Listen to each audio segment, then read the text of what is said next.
Hamas का क्या हुआ है, पूरे गाजा को इन्होंने चारों तरफ से घेर लिया है। पूरे गाजा को चारों तरफ से घेर लिया। वहाँ पे पेट्रोल बंद हो गया है, पानी बंद हो गया, बिजली। अब कुछ देश मानवता की बात पढ़ा रहे हैं, ह्यूमन राइट्स की, तो उन्होंने कह दिया ह्यूमन राइट्स और मॉरलिटी इस समय नैतिकता का हमें पाठ ना पढ़ाएं। उन्होंने स्पष्ट किया है कि किसी भी कीमत पे हम रोकेंगे नहीं, और ऑयल के जो ट्रक हैं, फ्यूल, इनको भी अंदर एंट्री नहीं देंगे। आप ताजुब ये देखिए कि अमेरिका का विदेश मंत्री आकर के इजराइल के लिए प्रेस कॉन्फ्रेंस कर रहा, उसमें भी यही करेगा जहाँ तक जो है शायद नक्शे से गाजा मिट जाएगा। भारत की इतनी ज़बरदस्त तैयारी, सबसे बड़ी बात यह है कि और कंट्रियों के शरणार्थियों को ले जाने के लिए अपनी सीमाओं का और कंट्रियों ने मना कर दिया। भारत के लिए कोई ऑब्जेक्शन नहीं और कंट्रियों के लिए ऑब्जेक्शन। ये भारत की बहुत बड़ी कूटनीतिक जीत है। मल्का जी ने कहा है कि इन लोगों का, जिन लोगों ने हमला किया, इनका वास्ता नहीं, ये सब आतंकवादी हैं और इंसानियत के दुश्मन हैं और सब क्रूर हत्यारे। निश्चित तौर पे वो दिन दूर नहीं जब गाजा का नाम नक्शे से मिट जाएगा। हम आपको बताएं, इतिहास सिर्फ रह जाएगा, भूगोल मिट जाएगा।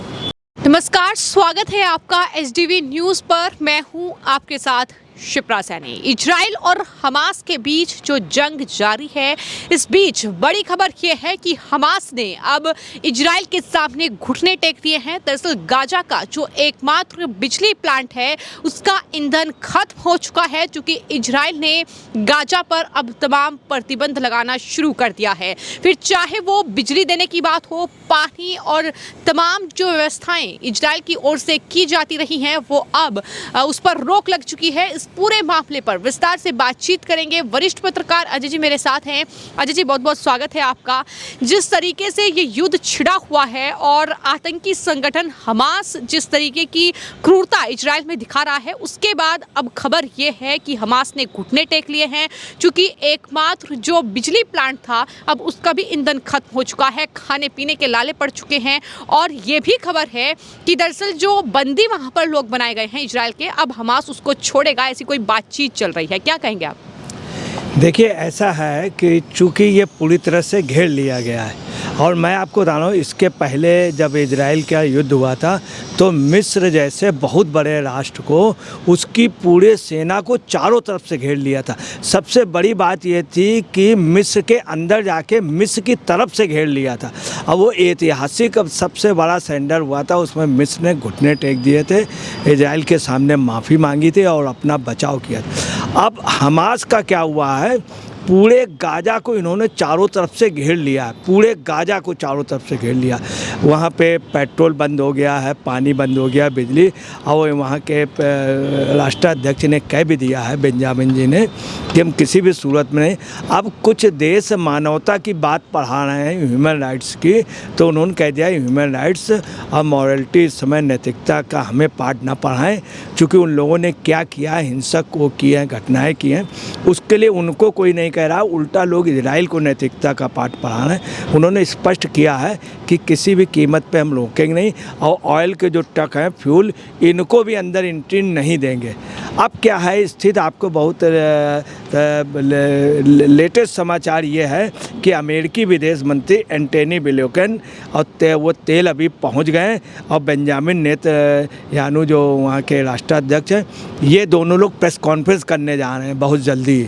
और आप ताजुब ये देखिए कि अमेरिका का विदेश मंत्री आकर के इजराइल के लिए प्रेस कॉन्फ्रेंस कर रहा, तो एक मायने रखता है कि इसका मतलब इजराइल की वैल्यू। उधर जर्मनी ने भी कह दिया, जर्मनी ने अपने युद्धपोत भेज दिए हैं, और इंग्लैंड पूरी मदद कर रहा। उधर ऋषि सुनक ने भी स्पष्ट रूप से कह दिया है मिस्र से और कई कंट्रियों से कि वो बॉर्डर पे इनको सेफ्टी दें। दूसरा, उन्होंने सफ़ा सीमा के लिए कह दिया है सुनक ने कि सफ़ा सीमा, और मिस्र के राष्ट्राध्यक्ष अब्दुल फतेह अल सीसी से बात कर ली है कि वहाँ पर जो लोग हैं उनको आप कहीं उनको सपोर्ट ना करें।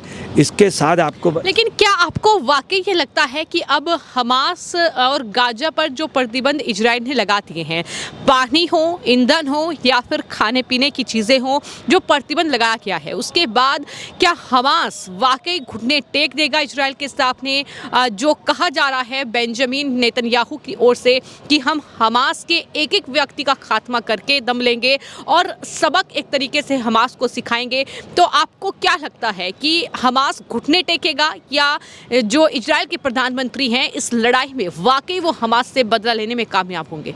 देखिए, उनके राष्ट्राध्यक्ष ने भी इजराइल कह दिया और दूसरे इजराइल का जो मिनिस्टर हैं उन्होंने बहुत स्पष्ट रूप से कह दिया किसी भी सूरत में हम कोई समझौता नहीं करेंगे और कतई झुकेंगे नहीं। अब आपको मैं एक चीज़ और बता दें कि ये बहुत छोटी सी चीज़ है। रियल पोजीशन ये है, मैं आपको क्लियर कर दूं कि वहाँ 30 ठिकाने थे, 30 में से 22 में इजराइल पूरा कब्जा कर चुका, 8 में करीब 4 में आंशिक रूप से, 4 में वो लोग अभी भी फाइट कर रहे हैं, ये फैक्ट है।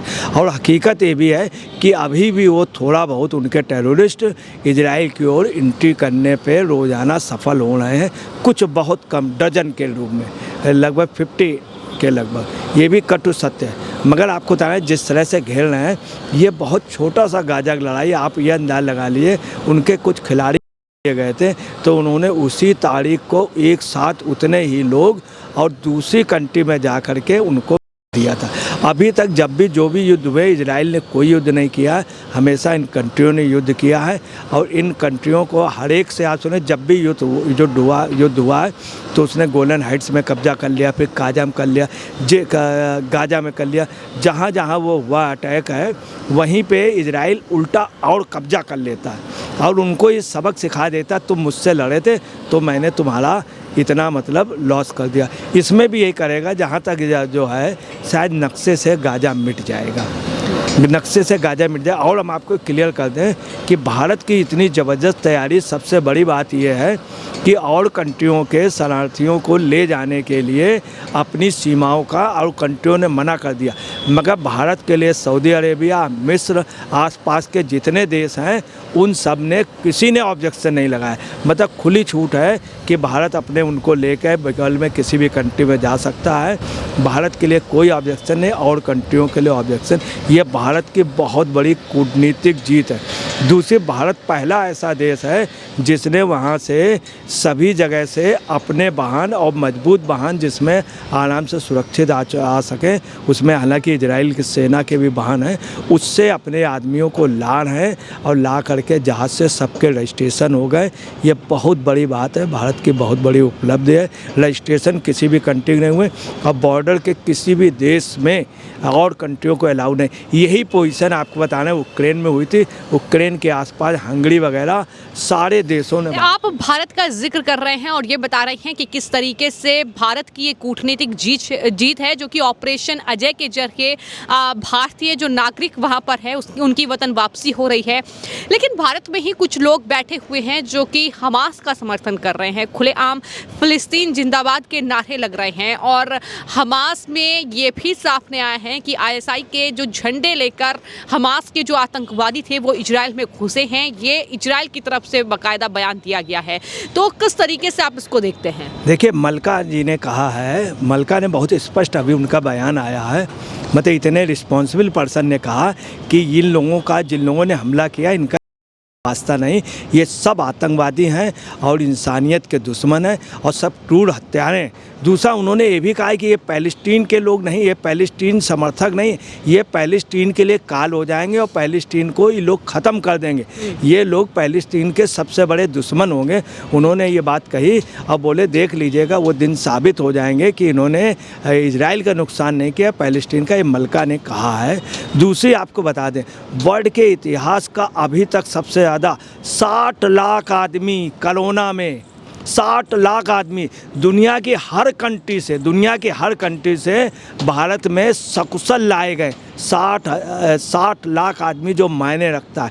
इसके पहले आपको बताना है कि 2015 में वहाँ अर्थक्वेक आ गया था नेपाल में, तो मोदी जी ने मदद की। मोदी जी वहाँ गए, 5500 यात्रियों को जहाज़ों से ले कर के आए, तो आप समझ लीजिए उसमें उसके बाद नेपालियों को वहाँ छुड़वाया भी नेपाल के लोगों।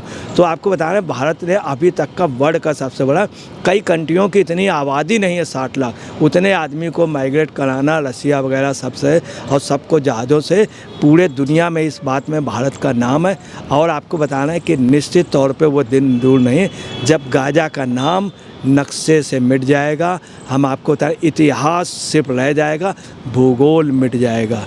तो इस पूरे मामले को लेकर वरिष्ठ पत्रकार अजय जी को आपने सुना, उनका ये कहना है कि गाजा का नाम जो है वो दरअसल पूरी तरीके से मिट जाएगा, क्योंकि जिस तरीके से हमास के आतंकवादियों ने इजराइल में क्रूरता दिखाई है वो जाहिर तौर पर निंदनीय है, वो दर्दनाक है, और उसका बदला इजराइल बखूबी तरीके से ले रहा है। भारत मजबूती के साथ इजराइल के साथ खड़ा है, लेकिन ये भारत की भी कूटनीतिक जीत है कि भारत इतनी बड़ी तादाद में अब वहां पर रहने वाले भारतीय जो निवासी हैं दरअसल वो उन्हें सकुशल अपने देश वापस ला रहा है। ये भारत की अपने आप में एक बड़ी जीत है। फिलहाल आपकी इस पूरे मामले पर क्या राय है, हमें कमेंट बॉक्स में ज़रूर लिखें और चैनल को सब्सक्राइब करें। धन्यवाद।